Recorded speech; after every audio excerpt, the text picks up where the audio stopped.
গল্প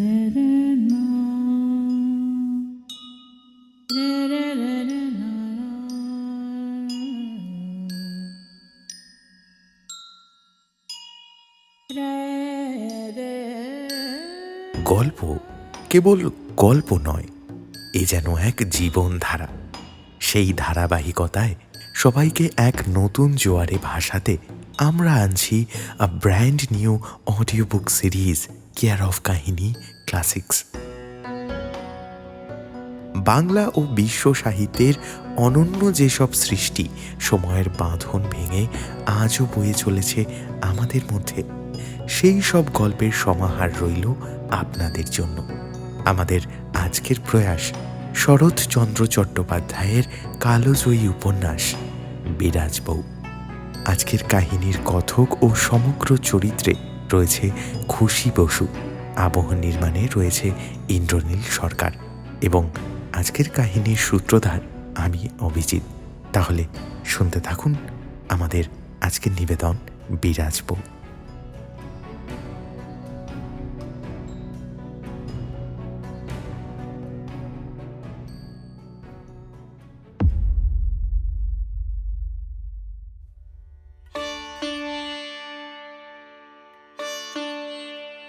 গত পর্বে আমরা দেখেছি হুগলির সপ্তগ্রামের সহজ সরল পরোপকারী নীলাম্বর চক্রবর্তী আর তার স্ত্রী বিরাজ বউয়ের জীবন সংগ্রাম।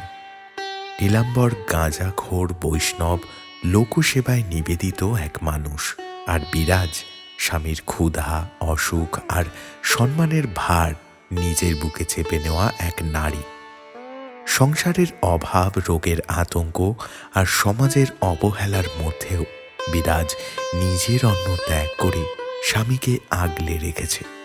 ভগবানের কাছে প্রার্থনায় ভেঙে পড়েছে আর ভয় পেয়েছে এই দুর্বল দেহ নিয়ে নীলাম্বর যদি আবার মানুষের সেবায় বেরিয়ে পড়ে। কিন্তু সেই ভয় কি সত্যি হতে চলেছে? বিরাজের অজান্তেই কি নীলাম্বর আবার পথে নেমে পড়েছে? এই নিঃশব্দ ত্যাগ আর অদৃশ্য বিশ্বাসের পরিণতি কোথায় গিয়ে দাঁড়াবে? এই প্রশ্নগুলোর উত্তর নিয়ে শুরু হচ্ছে শরৎচন্দ্র চট্টোপাধ্যায়ের কালজয়ী উপন্যাস বিরাজ বউ দ্বিতীয় পর্ব।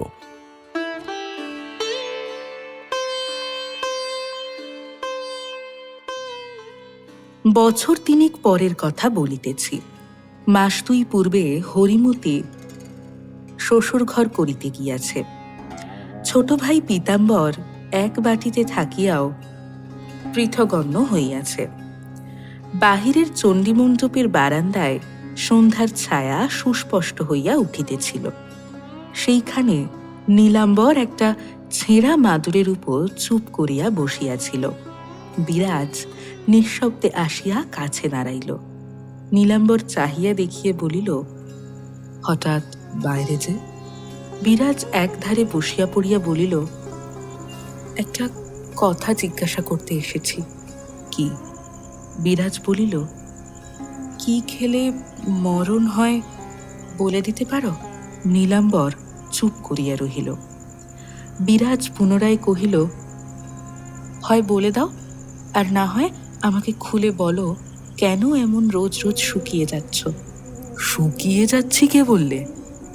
বিরাজ চোখ তুলিয়া এক মুহূর্তে স্বামীর মুখের পানে চাহিল, তারপরে বলিল, হ্যাঁ গা, কেউ বলে দেবে তবে আমি জানব। এ কি সত্যিই তোমার মনের কথা? নীলাম্বর একটুখানি হাসল। নিজের কথাটা সামলাইয়া লইয়া বলিল, না রে, তা নয়, তবে তোর নাকি বড় ভুল হয়, তাই জিজ্ঞেস করছি। এ কি আর কেউ বলেছে, না নিজেই ঠিক করেছিস? বিরাজ এই প্রশ্নের উত্তর দেওয়াও প্রয়োজন বিবেচনা করিল না। বলিল, কত বললুম তোমাকে, পুঁটির আমার অমন জায়গায় বিয়ে দিও না। কিছুতেই কথা শুনলে না। নগদ যা ছিল গেল, আমার গায়ের গয়নাগুলো গেল, যদুমুরলির দরুন ডাঙাটা বাঁধা পড়িল, দুখানা বাগান বিক্রি করলে, তার উপর এই দূষণ অজন্মা। বলো আমাকে, কি করে তুমি জামাইয়ের পড়ার খরচ মাসে মাসে জোগাবে? একটা কিছু হলেই পুটিকে খোটা সইতে হবে। সে আমার অভিমানী মেয়ে, কিছুতেই তোমার নিন্দে শুনতে পারবে না। সে শেষে কি হতে কি হবে ভগবান জানে। কেন করলে তুমি এমন কাজ? নীলাম্বর মৌন রহিল। বিরাজ বলিল, তাছাড়া পুঁটির ভালো করতে গিয়ে দিন রাত ভেবে ভেবে যে শেষে তুমি আমার সর্বনাশ করবে, সে হবে না। তার চেয়ে এক কাজ করো, 2-5 বিঘে জমি বিক্রি করে সপাচেক টাকা জোগাড় করে গঙ্গার কাপড় কিনে জামাইয়ের বাপকে বলগে এই নিয়ে আমাদের রেহাই দিন মশাই, আমরা গরিব, আমরা আর পারি নে। এতে ভালো মন্দ পুটির অদৃষ্টে যা হয় তাই হোক। তথাপি নীলাম্বর মৌন রহিল। বিরাজ মুখের পানে চাহিয়া থাকিয়া বলিল, পারবে না বলতে? নীলাম্বর একটা নিঃশ্বাস ফেলিয়া বলিল, পারি, কিন্তু সবই যদি বিক্রি করে ফেলি বিরাজ, আমাদের কি হবে? বিরাজ বলিল, হবে আবার কি? বিষয় বাঁধা দিয়ে মহাজনের সুদ আর মুখ নাড়া সহ্য করার চেয়ে এ ঢের ভালো। আমার একটা ছেলে পিলে নেই যে তার জন্য ভাবনা। আমরা দুটো প্রাণী, যেমন করে হোক ঠিক চলে যাবে, যাবেই। নিতান্ত না চললে তুমি বৈষ্ণব ঠাকুর তো আছোই, আমি না হয় বৈষ্ণবী হয়ে পড়ব, দুজনে বৃন্দাবন করে বেড়াবো। নীলাম্বর একটুখানি হাসিয়া বলিল, তুই কি করবি? মন্দিরা বাজাবি? বাজাবো। নেহাত না পারি তোমার ঝুলি বয়ে বেড়াতেও তো পারবো। তোমার মুখের কৃষ্ণ নাম শুনে পশু পক্ষী স্থির হয়ে দাঁড়াবে। আমাদের দুটো প্রাণীর খাওয়া চলবে না? চলো ঘরে চলো, অন্ধকারে তোমার মুখ দেখতে পাচ্ছি নে। ঘরে আসিয়া বিরাজ স্বামীর মুখের কাছে প্রদীপ তুলিয়া আনিয়া ক্ষণকাল নিঃশব্দে চাহিয়া থাকিয়া হাসি গোপন করিয়া বলিল, না, সাহস হয় না। এমন বৈষ্ণবীটিকে আর 5 জন বৈষ্ণবীর সামনে প্রাণ ধরে বার করতে পারবো না। তার চেয়ে এখানে শুকিয়ে মরি, সে ভালো। নীলাম্বর হাসিয়া উঠিল, বলিল, ওরে, সেখানে শুধু বৈষ্ণবী থাকে না, বৈষ্ণবও থাকে। বিরাজ বলিল, তা থাক, 1 জন 2 জন কেন, হাজার হাজার লক্ষ লক্ষ থাক। বলিয়া প্রদীপটা যথাস্থানে রাখিয়া দিয়া ফিরিয়া আসিয়া পায়ের কাছে বসিয়া পড়িয়া গম্ভীর হইয়া বলিল, আচ্ছা, শুনি সংসারে সতী অসতী 2ই আছে। অসতী মেয়ে মানুষ কখনো চোখে দেখিনি, আমার বড় স্বাদ হয়। তারা কি রকম? ঠিক আমাদের মতো না অন্য কোনো রকম? তারা কি করে, কি ভাবে, কি খায়, কেমন করে শুয়ে ঘুমোয়, এসব আমার দেখতে ইচ্ছা করে। আচ্ছা, তুমি দেখেছ? নীলাম্বর বলিল, দেখেছি। দেখেছ? আচ্ছা, এই আমি যেমন করে বসে কথা কইছি, তারা কি এমনি করেই বসে যাত্রার সঙ্গে কথা কয়? নীলাম্বর হাসিয়া বলিল, তা বলতে পারিনি, আমি ততটা দেখিনি। বিরাজ ক্ষণকাল নির্নিমেষ চোখে স্বামীর মুখপানে চাহিয়া রহিল। হঠাৎ কি ভাবিয়া সর্বাঙ্গে কাঁটা দিয়া তাহার সর্বশরীরে বারংবার শিহরিয়া উঠিল। নীলাম্বর দেখিতে পাইয়া বলিল, ও কি রে? বিরাজবউ বলিল, ওহ, কি তারা! দুর্গা দুর্গা, সন্ধেবেলা কি কথা উঠে পড়ল। কই, সন্ধে করলে না? নীলাম্বর বলিল, এই উঠি। হ্যাঁ, যাও, হাত পা ধুয়ে এসো, আমি এই ঘরেই আসন পেতে ঠাঁই করে দিচ্ছি। দিন 5-6 পরে রাত্রি 10টার সময় নীলাম্বর বিছানায় শুইয়া শুইয়া চোখ বুজিয়া গড়গড়ির নল মুখে দিয়া ধূমপান করিতেছিল। বিরাজ সমস্ত কাজ কর্ম সারিয়া শুইবার পূর্বে মেঝে বসিয়া নিজের জন্য খুব বড় করিয়া একটা পান সাজিতে সাজিতে হঠাৎ বলিয়া উঠিল, আচ্ছা, শাস্ত্রের কথা কি সমস্ত সত্যি? নীলাম্বর নলটা একপাশে রাখিয়া স্থির থেকে মুখ ফিরাইয়া বলিল, শাস্ত্রের কথা সত্যি নয় তো কি মিথ্যে? বিরাজ বলিল, না, মিথ্যে বলছি নে, কিন্তু সেকালের মতো একালেও কি সব ফলে? নীলাম্বর মুহূর্তকাল চিন্তা করিয়া বলিল, আমি পণ্ডিত নই বিরাজ, সব কথা আমি জানি নে, কিন্তু আমার মনে হয় যা সত্যি তা সে কালেও সত্যি, এ কালেও সত্যি। বিরাজ বলিল, আচ্ছা মনে করো সাবিত্রী সত্যবানের কথা, মরা স্বামীকে সে জমের হাত থেকে ফিরিয়ে এনেছিল, এ কি সত্যি হতে পারে? নীলাম্বর বলিল, কেন হতে পারে না? যিনি তার মতো সতী তিনি নিশ্চয়ই তা পারেন। তাহলে আমিও কি তা পারি? নীলাম্বর হাসিয়া উঠিল, বলিল, তুই কি তার মতো সতী নাকি? তারা হলেন দেবতা। বিরাজ পানির বাটাটা একপাশে সরাইয়া রাখিয়া বলিল, হলেনি বা দেবতা, সতীত্বে আমি বা তার চেয়ে কম কিসে? আমার মতো সতী সংসারে আরও থাকতে পারে, কিন্তু মনে জ্ঞানে আমার চেয়ে বড় সতী আর কেউ আছে এ কথা আমি মানি নে। আমি কারো চেয়ে এক তিল কম নই, তা তিনি সাবিত্রী হন আর যেই হন। নীলাম্বর জবাব দিল না, তাহার মুখের পানে নিঃশব্দে চাহিয়া রহিল।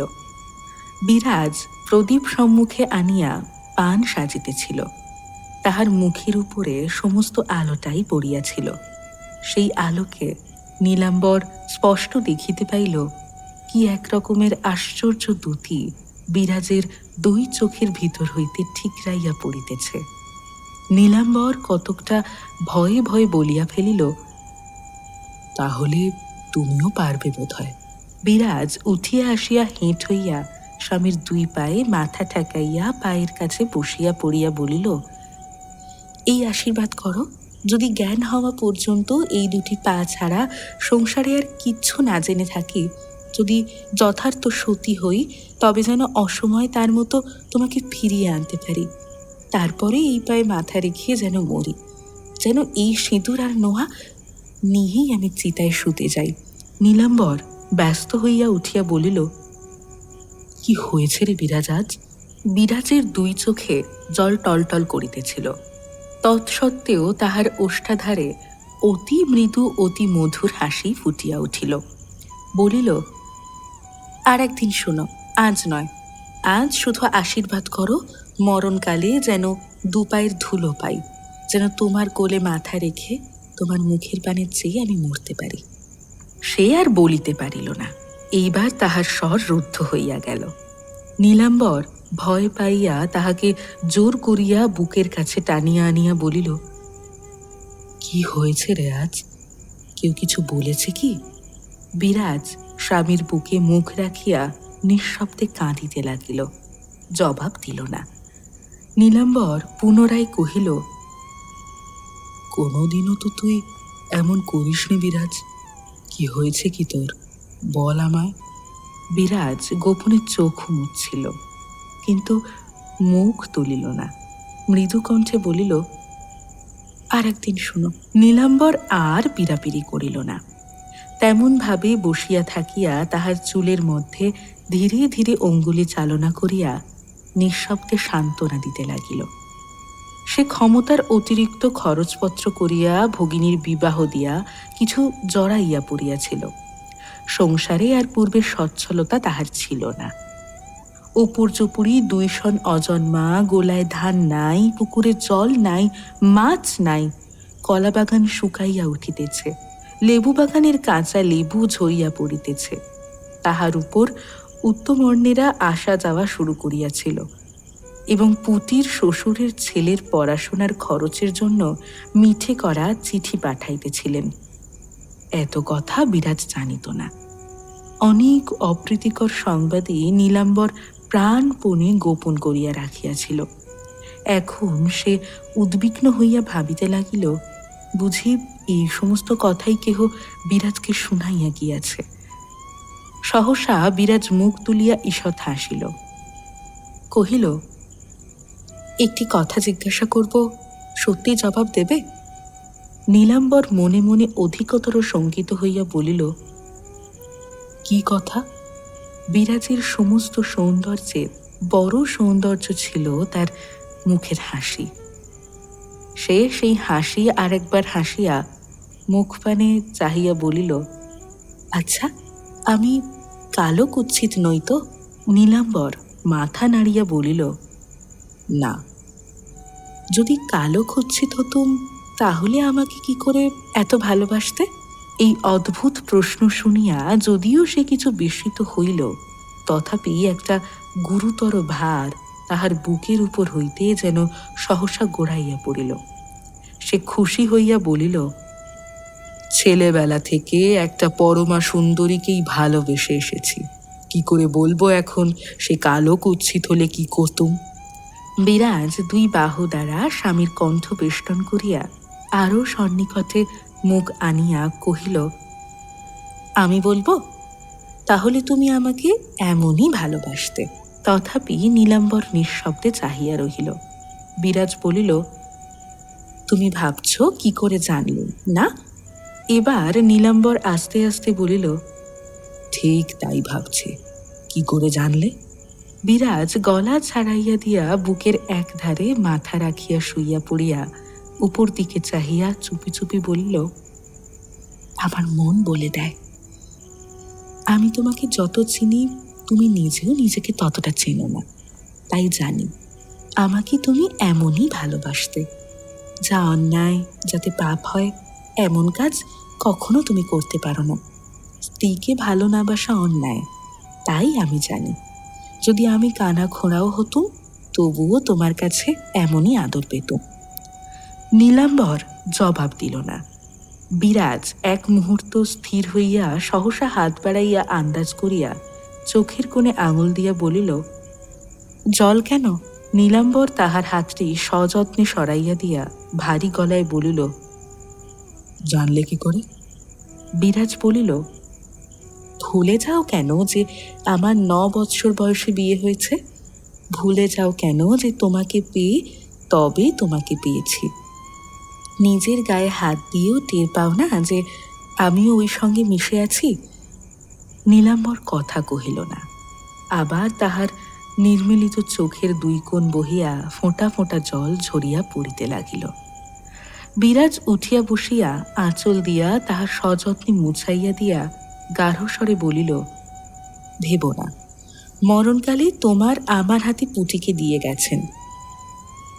সেই পুঁটির ভালো হবে বলে যা ভালো বুঝেছ তাই করেছ। স্বর্গ থেকে মা আমাদের আশীর্বাদ করবেন। তুমি শুধু এখন সুস্থ হও, ঋণ মুক্ত হও। যদি সর্বস্ব যায় তাও যাক। নীলাম্বর চোখ মুছিতে মুছিতে রুদ্ধস্বরে কইল, তুই জানিস নে বিরাজ আমি কি করেছি? আমি তোর। বিরাজ বলিতে দিল না, মুখে হাত চাপা দিয়া বলিয়া উঠিল, সব জানি আমি। আর জানি না জানি ভেবে ভেবে তোমাকে আমি রোগা হতে দিতে পারবো না, সেটা তো নিশ্চয়ই জানি। না, সে হবে না। যার যা পাওনা দিয়ে দাও, দিয়ে তুমি নিশ্চিন্ত হও। তারপরে মাথার উপর ভগবান আছেন, পায়ের নিচে আমি আছি। নীলাম্বর দীর্ঘশ্বাস ফেলিয়া চুপ করিয়া রহিল। আরো মাস 6 অতীত হইয়া গেল। হরিমতির বিবাহের পূর্বেই ছোট ভাই বিষয় সম্পত্তি ভাগ করিয়া লইয়াছিল। নীলাম্বরের নিজের ভাগে যাহা পড়িয়াছিল তাহার কিয়দংশ সেই সময়ই বাঁধা দিয়া অর্থ সংগ্রহ করিতে হইয়াছিল। বলা বাহুল্য, পীতাম্বরের এক কপর্দক দিয়াও সে সাহায্য করে নাই। অবশিষ্ট জমিজমা যাহা ছিল তাহাই একটির পর একটি বন্ধক দিয়া নীলাম্বর বিবাহের শর্ত পালন করিয়া ভগ্নিপতির পড়ার খরচ যোগাইতে লাগিল এবং সংসার চালাইতে লাগিল। এইরূপে দিন দিন নিজেকে সে ক্রমাগত শক্ত করিয়া জড়াইয়া ফেলিতে লাগিল। কিন্তু মমতাবশে কোনো মতেই পৈতৃক সম্পত্তি একেবারে বিবস্ত্রণ করিয়া ফেলিতে সে পারিল না। আজ বৈকালে ও পাড়ার ভোলানাথ মুখুজ্জে আসিয়া বাকি সুদের জন্য কয়েকটা কথা কড়া করিয়া বলিয়া গিয়াছিল। আড়ালে দাঁড়াইয়া বিরাজ তাহা সমস্তই শুনিল এবং নীলাম্বর ঘরে আসিতেই সে রান্নাঘর হইতেই নিঃশব্দে সম্মুখে আসিয়া দাঁড়াইল। তাহার মুখের পানে চাহিয়া নীলাম্বর মনে মনে প্রমাদ গুনিল। ক্ষোভে অপমানে বিরাজের বুকের ভিতরটা হু হু করিয়া জ্বলিতেছিল, কিন্তু সে ভাব সংযত করিয়া হাত দিয়া খাট দেখাইয়া দিয়া প্রশান্ত গম্ভীর কণ্ঠে বলিল, ওইখানে বসো। নীলাম্বর শয্যার উপর বসিতেই সে নিচে পায়ের কাছে বসিয়া পড়িয়া বলিল, হয় আমাকে ঋণমুক্ত করো, আর না হয় আজ তোমার পা ছুঁয়ে দিব্যি করব। নীলাম্বর বুঝিল সে সমস্তই শুনিয়াছে এবং অত্যন্ত ভয় পাইয়া তৎক্ষণাৎ ঝুঁকিয়া পড়িয়া তাহার মুখে হাত চাপা দিয়া তাহাকে জোর করিয়া টানিয়া তুলিয়া পাশে বসাইয়া স্নিগ্ধ কণ্ঠে বলিল, ছি বিরাজ, সামান্যতেই আত্মহারা হোসনে। বিরাজ মুখের উপর হইতে তাহার হাতটা সরাইয়া দিয়া বলিল, এতেও মানুষ আত্মহারা না হয় কিসে হয় বলো শুনি? নীলাম্বর কি জবাব দিবে হঠাৎ খুঁজিয়া পাইল না, চুপ করিয়া বসিয়া রহিল। বিরাজ বলিল, চুপ করে রইলে কেন? জবাব দাও। নীলাম্বর মৃদু কণ্ঠে বলিল, জবাব দেবার কিছুই নেই বিরাজ, কিন্তু। বিরাজ বাধা দিয়া বলিয়া উঠিল, না, কিন্তুতে হবে না। আমার বাড়িতে দাঁড়িয়ে লোকে তোমাকে অপমান করে যাবে, কানে শুনে আমি সহ্য করে থাকবো? এ ভরসা মনে ঠাঁই দিও না। হয় তার উপায় করো, না হয় আমি আত্মঘাতী হব। নীলাম্বর ভয়ে ভয়ে কহিল, একদিনেই কি উপায় করব বিরাজ? বেশ, দুদিন পর উপায় করবে, তাই আমাকে বুঝিয়ে বলো। নীলাম্বর পুনরায় মৌন হইয়া রহিল। বিরাজ বলিল, একটা অসম্ভব আশা করে নিজেকে ভুল বুঝিও না। আমার সর্বনাশ করো না। যত দিন যাবে ততই বেশি জড়িয়ে পড়বে। দোহাই তোমার, আমি ভিক্ষা চাইছি, তোমার দুটি পায়ে ধরছি। এই বেলা যা হয় একটা পথ করো। বলিতে বলিতে তাহার অশ্রুভারে কণ্ঠ রুদ্ধ হইয়া আসিল।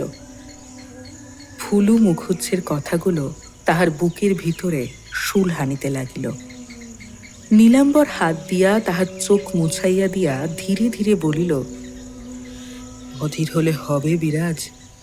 একটা বছর যদি 16 আনা ফসল পাই, 12 আনা বিষয় উদ্ধার করে নিতে পারবো, কিন্তু বিক্রি করে ফেললে আর তো তা হবে না, সেটা ভেবে দেখো। বিরাজ আর্দ্রস্বরে বলিল, দেখছি, আসছে বছরই যে 16 আনা ফসল পাবে তারই বা ঠিকানা কি? তার উপর সুদ আছে, লোকের গঞ্জনা আছে। আমি সব দুঃখ সইতে পারি, কিন্তু তোমার অপমান তো সইতে পারি নে। নীলাম্বর নিজে তাহা বেশ জানিত, তাই কথা কহিতে পারিল না। বিরাজ পুনরায় কহিল, শুধু এই কি আমার সমস্ত দুঃখ? দিবারাত্র ভেবে ভেবে তুমি আমার চোখের সামনে শুকিয়ে উঠছ, এমন সোনার মূর্তি কালি হয়ে যাচ্ছে। আচ্ছা, আমার গা ছুঁয়ে তুমিই বলো, এত সহ্য করার ক্ষমতা কি আমার আছে? আর কতদিন যোগিনীর পড়ার খরচ জোগাতে হবে বলো তো? আরও একটা বছর, তাহলেই সে ডাক্তার হতে পারবে। বিরাজ এক মুহূর্ত স্থির থাকিয়া বলিল, পুটিকে মানুষ করেছি, সে আমার এত দুঃখ ঘটাবে জানলে ছোটবেলাতেই তাকে নদীতে ভাসিয়ে দিতুম, এমন করে নিজের মাথায় বাজ আনতুম না। হা ভগবান, বড়লোক তারা, কোনো কষ্ট কোনো অভাব কিচ্ছু নেই, তবুও জোকের মতো আমার রক্ত শুষে নিতে তাদের এতটুকু দয়ামায়া হচ্ছে না।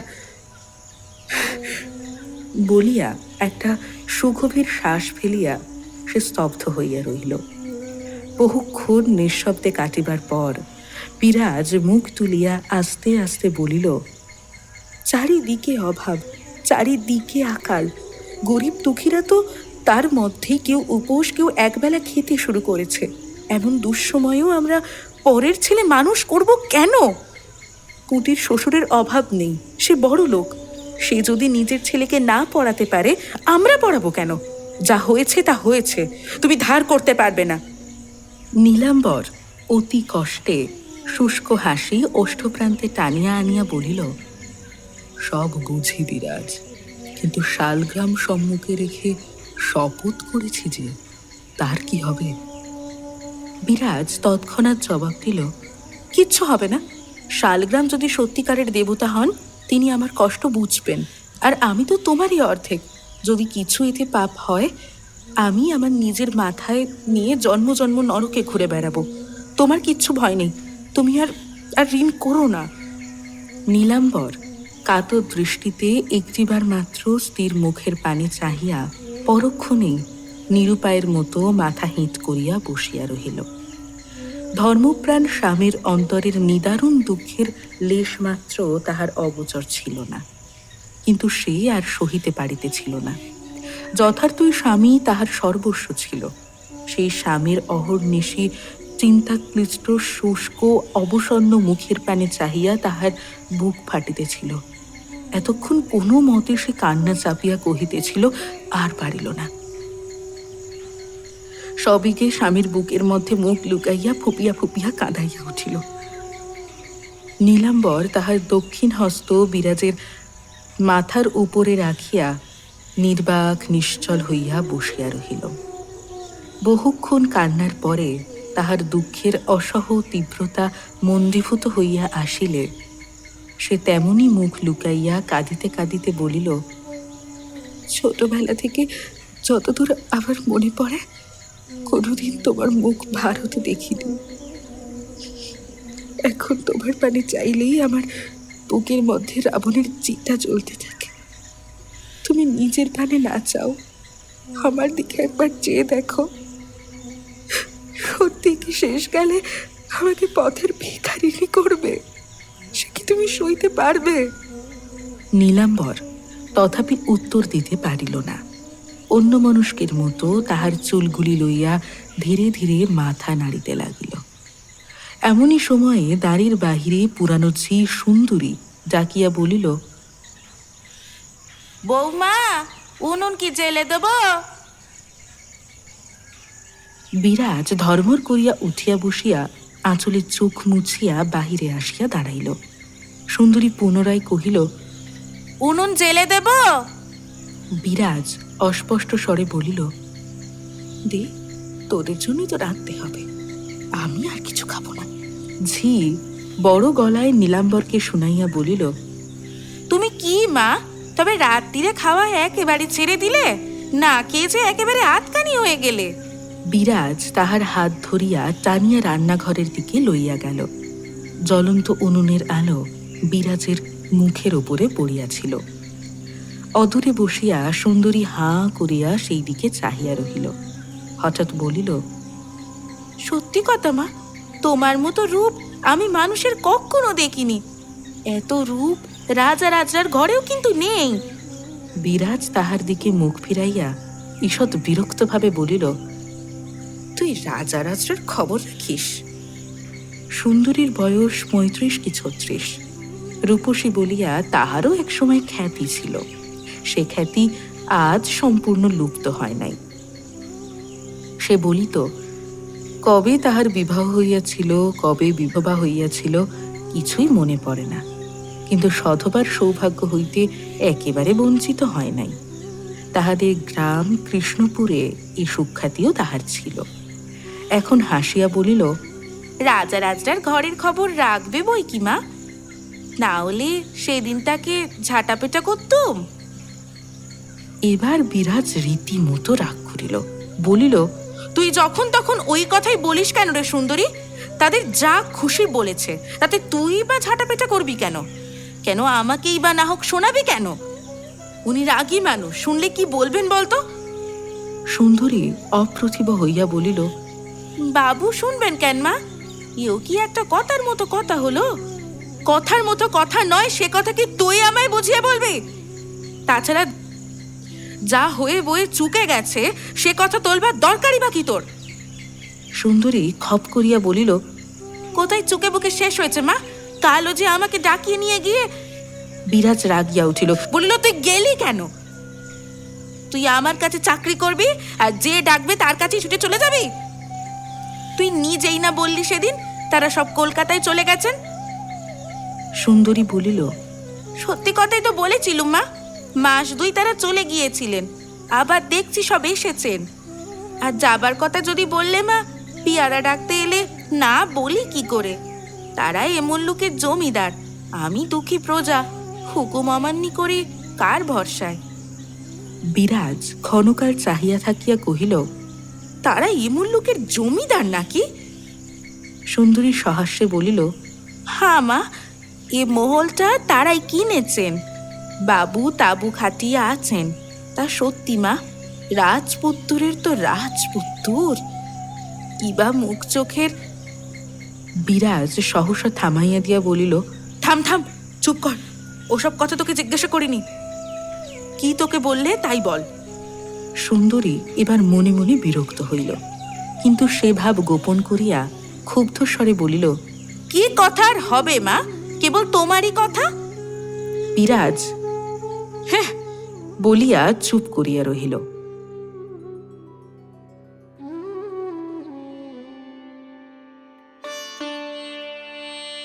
শুনলেন শরৎচন্দ্র চট্টোপাধ্যায়ের কালোজয়ী উপন্যাস বিরাজ বউ। আজ শুনলেন দ্বিতীয় পর্ব। গল্পের বাকি অংশ নিয়ে আমরা ফিরছি খুব শীঘ্রই কেয়ার অফ কাহিনী ক্লাসিক্সের পরবর্তী পর্বে। আমাদের সাথে থাকতে চ্যানেলটিকে সাবস্ক্রাইব করুন এবং আজকের পর্বটি কেমন লাগলো জানান কমেন্ট করে। দেখা হচ্ছে আগামী পর্বে। শুভরাত্রি।